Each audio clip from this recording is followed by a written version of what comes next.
Document কোনো একটা paper হোক, পত্রিকা হোক, কোনো একটা দরখাস্ত, এখানেও বাপের ছবি লাগবে। কেন? এত বাপের ছবি দিয়ে কি করবেন? একদিনেই যত বাপের ছবি ছিল সব বাপের ছবি ধ্বংস করে দেওয়া হয়েছে।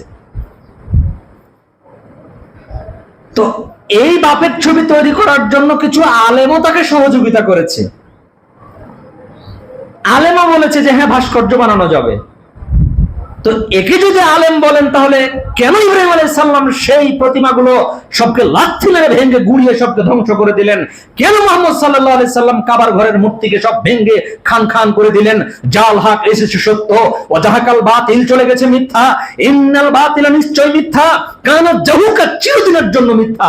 কেন তিনি এই কথা বলে গেলেন? কি কারণে বলে গেলেন?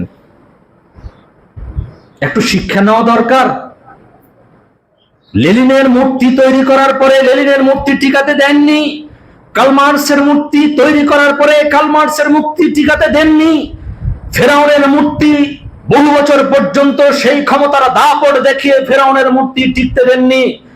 এইরকম বহু বড় বড় জালেম দুঃশাসক যারা এসেছিলেন দুনিয়াতে, হালাকু খান, চেঙ্গিস খান, এই ধরনের বড় বড় যারা দুঃসাহসিকতা দুনিয়ার বুকে প্রতাপশালী বাদশা যারা এসেছিলেন, কারো কোনো মূর্তি টিকতে পারেনি, ভবিষ্যতেও টিকতে পারবে না। সামান্য শুধু কিছু মূর্খ মানুষের সহযোগিতার কারণে কিছু দিনের জন্য তারা অবস্থান করে, কিয়ামত পর্যন্ত তাদের অবস্থান স্থায়ীভাবে হয় না। আল্লাহ এটা করতে দেন না। অথচ মানুষ এগুলার পিছনে এমনিতেই দৌড়ায়, সামান্য কিছু টাকার লোভে দৌড়ায়। এগুলো থেকে আপনাকে আমাকে ফিরে আসতে হবে। শিরক কি জিনিস এখনো মাথায় ঢুকে না? বাপের মূর্তি বানিয়ে লাভ কি? ইব্রাহিম আলাইহিস সালামের বাপের মূর্তিকে টিকাতে দেননি। মুহাম্মদ সাল্লাল্লাহু আলাইহি সাল্লাম এত সম্মানী ব্যক্তি, তাও কোনো জায়গাতে তার মূর্তি খুঁজে পাওয়া যাবে না। পৃথিবীর বুকে মুহাম্মদ সাল্লাল্লাহু আলাইহি সাল্লাম এত বড় সম্মানী ব্যক্তি, পৃথিবীর বুকে আর কোনো দ্বিতীয় কোনো ব্যক্তি এই সমপর্যায়ের সম্মানী ব্যক্তি আর আসতে পারে না। তার মূর্তি যদি দুনিয়ার বুকে যদি না থাকতে পারে, কিসের মূর্তি, কোন সাহসিকতায় মূর্তি তৈরি করা হতে পারে? কোন সাহসিকতায় মূর্তিকে তৈরি করে তার কাছে মাথা নত করা যেতে পারে? কোন সাহসিকতায় মূর্তির কাছে মাথা নত করে শ্রদ্ধা করা যেতে পারে? এই শিরকিয়াতি নীতি যে কোনো মূল্যে বন্ধ করতে হবে। যদি বন্ধ করা হয় তাহলে তাওহীদকে উৎসাহ করা হবে, তাওহীদ পুনর্জীবিত হবে। আর যদি শিরক যদি করা হয় তাহলে তাওহীদকে উৎখাত করে দিয়ে শিরক এবং বেদাত সমাজে ভরপুর হয়ে আল্লাহর গজব দুনিয়ার বুকে নেমে আসবে।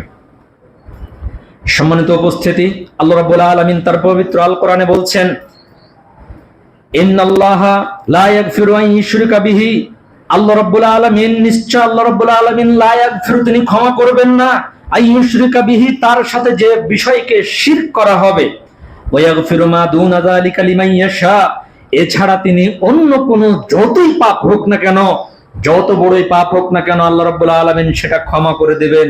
কিন্তু শিরককারী ব্যক্তিকে আল্লাহ রাব্বুল আলামিন ক্ষমা করবেন না।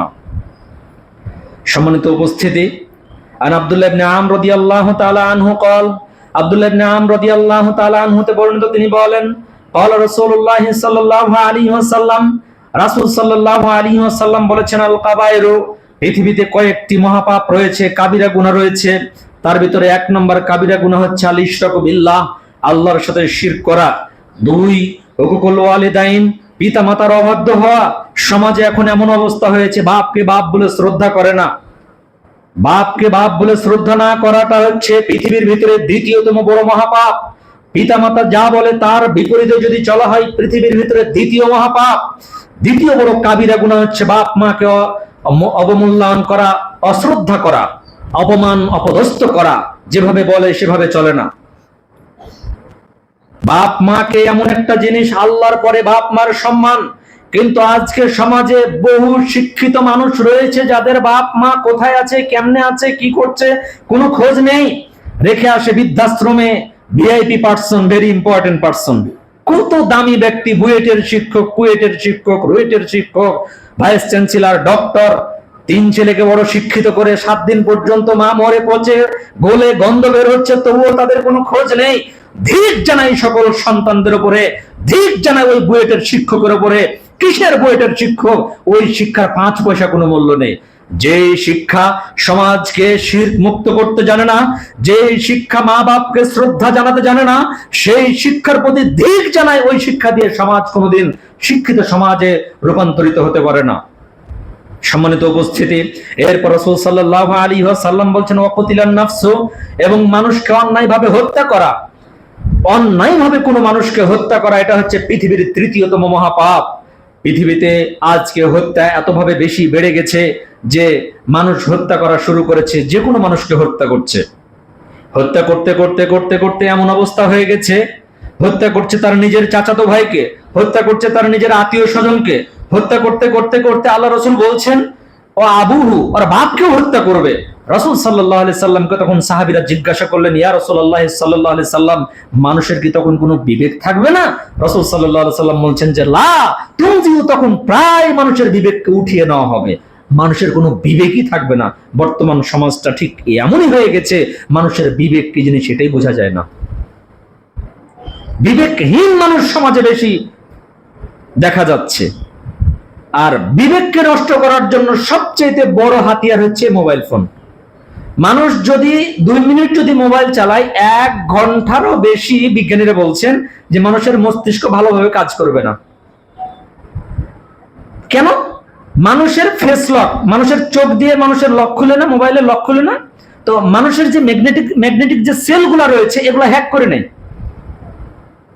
রিলস দেখে, একটার পর একটা আসে যায়, দেখে, কেন দেখছে সে নিজেও জানে না, কেন একটার পর একটা দেখতেছে সে নিজেও বুঝে না, কিন্তু দেখে, চলছে। অথচ আমার দাদা এগুলা বুঝতো না, তারা বেশি লেখাপড়া জানতো না, কিন্তু তার বাপকে কিভাবে সম্মান করতে হয় ঠিকই বুঝতো, একজন অসহায় মানুষকে কিভাবে সাহায্য করতে হয় ঠিকই বুঝতো। তারা 10 ভাই, তাদের ভিতরে কোনো বন্ধনে ফাটল ধরেনি, আর 2 ভাইয়ের ভিতরে ঝগড়া করে বাড়ি ভাগ করে নিয়েছে। ব্রোকেন ফ্যামিলি, একের পর এক ব্রোকেন ফ্যামিলি। নিজের বাপের 2টা সন্তান, তো বাপ মারা যাওয়ার আগেই আমাকে আলাদাভাবে বুঝিয়ে দাও, ভাগ করে দিয়ে দাও। বাপকে শ্রদ্ধা করে না, বাপ ভারী হয়ে গেছে, মা ভারী হয়ে গেছে। আমাদের সমাজগুলোকে নষ্ট করছে ওয়েস্ট কালচারের, পশ্চিম সভ্যতার নোংরা অপসংস্কৃতি গুলো। আর পার্শ্ববর্তী বন্ধু দেশ ভারত, আমাদের বন্ধু, খুব সহযোগিতা করে। কিভাবে আমাদের গণতন্ত্রকে নষ্ট করতে হবে সেটা করে, কিভাবে আমাদের ভিতরে শিরক ঢুকাতে হবে সেটা করে, কিভাবে আমাদেরকে পুঁজিবাজকে নষ্ট করতে হয় সেটা করে, সব বন্ধুত্বমূলক কাজ করে। কিভাবে আমাদের দিয়ে আমাদের মা বোনদেরকে ধর্ষিত করতে হবে সেটা করে, কিভাবে আমাদের চলচ্চিত্রগুলোকে অশ্লীল মানে খেলায় মক্ত করে দিবে সেগুলো করে। এগুলো হচ্ছে আমাদের বন্ধু দেশ কাজ করে, আমাদের বন্ধু পার্শ্ববর্তী দেশ। 52 বছরেরও বেশি ধরে আমাদের বন্ধুত্ব করে আসছে। অর্থনৈতিক থেকে শুরু করে কিভাবে আমাদের টাকাগুলো লুট করে নিয়ে যেতে হবে, কিভাবে দেশকে অস্থিতিশীল তৈরি করতে হবে, এই বন্ধুসুলভ কাজগুলো আমাদের পার্শ্ববর্তী দেশগুলো করে। আমাদের পরম বন্ধু, চরম বন্ধু আমাদেরকে সাহায্য করেছিল 1971 সনে। কি দিয়ে সাহায্য করেছিল? দেশটাকে আমাদের কাছে বিক্রি করতে দিতে হবে, আমাদের মতো করে আমরা যেভাবে চালাবো সেইভাবেই চলতে হবে। যদি 19-20 হয় তাহলে তাকে সরিয়ে দিতে হবে। আমাদের বন্ধু দেশ, তারাই একের পর এক বিভিন্ন রাষ্ট্রপতি, প্রধানমন্ত্রীকে কিভাবে হত্যা করতে হবে, দেশের যারা খুব ভালো মানুষ তাদেরকে, প্রভাবশালী মানুষ তাদেরকে সরিয়ে দিতে হবে, রাস্তা পরিষ্কার করতে হবে, আমাদের রাস্তাগুলো পরিষ্কার করতে হবে। তাদের রাস্তা পরিষ্কার করছে বন্ধু দেশ আমাদের। হাসতে হাসতে ছুরি মেরে দেয় এই বন্ধু আমাদের দেশ, পার্শ্ববর্তী দেশ। অর্থনৈতিক কিভাবে পাচার করতে হয় এই বন্ধু দেশ আমাদের পার্শ্ববর্তী দেশ। তাদের গোলামি করছি আমরা। গোলামি করতে করতে করতে এমন অবস্থা হয়ে গেছে, টাকাও লাগে না, ফিরি ফিরি গোলামি। বাড়ির সামনে বিশাল বড় ব্রাজিলের পতাকা, বিশাল বড় আর্জেন্টিনার পতাকা। কত বড় গোলাম, গোলামের বেটা গোলাম। আর বাপও গোলাম, ওইও গোলাম, আর বাপকে টাকা দিয়েছে ওই পতাকা কিনতে। জাহেল, মূর্খ। সে আবার আহলে হাদিসের ছেলে কিভাবে হতে পারে? সে মুসলমানের ছেলে কিভাবে হতে পারে যে ব্রাজিলের পতাকাকে সম্মান করতে জানে? ধিক জানায় ওই সকল মুসলমানের উপরে যারা ব্রাজিলের পতাকাকে মূল্যায়ন করে। ধিক জানায় ওই সকল মুসলমানদেরকে যারা আর্জেন্টিনার পতাকাকে মূল্যায়ন করে। লা তাশাব্বাহাল ইয়াহুদা ওয়ান নাসারা, তোমরা ইহুদি নাসারাদের অনুসরণ অনুকরণ করিও না। রাসূল সাল্লাল্লাহু আলাইহি সাল্লামের কড়া নির্দেশ। কিভাবে আমরা একজন ইহুদি খ্রিস্টানকে ভালোবাসতে পারি? কিভাবে মেসির গেঞ্জি আমার গায়ে থাকে? কিভাবে আমার মেয়ে টিএসসিতে আর্জেন্টিনার গেঞ্জি পরে রাস্তাঘাটে উল্লাস করতে পারে? সালাত আদায় করে না, আর আর্জেন্টিনার গেঞ্জি পরে উদাম হয়ে, বেপর্দা বেলিন্দা হয়ে, নির্লজ্জ হয়ে রাস্তাঘাটে চলাচল করতে পারে। যুবতী মেয়ে যার ওজন নিচে দেখা যায়, বেশরমা মেয়ে, বেহায়া মেয়ে, নির্লজ্জ মেয়ে, জাতির জন্য একটা কলঙ্কর, বাপও কলঙ্কর, মাও কলঙ্কর, বড় ভাইও কলঙ্ক, সে নিজেও একটা পাপী। এক পাপ 3 ভাগে বিভক্ত।